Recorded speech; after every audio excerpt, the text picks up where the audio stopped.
So I was recently reading through scripture, and one of the things that just blows my mind, and our pastor was talking about this about a year ago in a sermon, is what a relaxed state Jesus always seems to be in.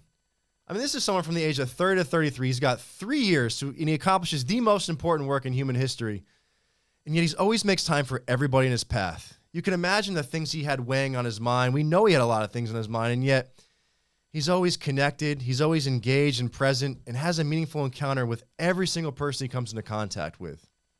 I often think about society, how disengaged, how disconnected, and just distracted we've become. And of course, I think about how it pertains to my own life. I think about my relationships as a husband, as a father of 4 kids, how there's times where I'm not always the most present at home. I'm thinking about that email or text message that I need to respond to.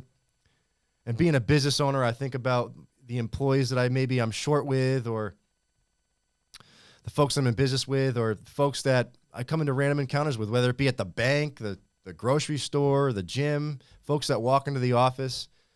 And in a lot of those encounters, I find myself thinking about all the things that I need to get done. And so I'm missing out on opportunities to truly connect and be present with that person. So how do we connect more like Jesus? How do we be more present like Jesus? And the scriptures tell us in Ephesians 5 to walk in love.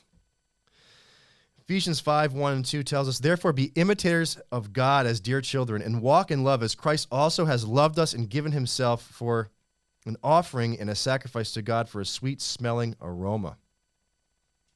In other words, be imitators of Christ. And how do we do that practically? Here are 2 tips to do that practically. Number 1, before every encounter, whether it's a close relationship, whether it's someone you just met, before every encounter, think about how Jesus Christ would handle that encounter and proceed in that manner. Number 2, listen to that person as if he or she were Jesus Christ himself.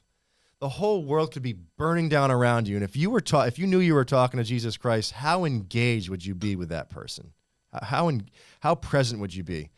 You do these things, and I promise you, you will have so much more of an impact on all the people you come into contact with, and your relationships will absolutely flourish.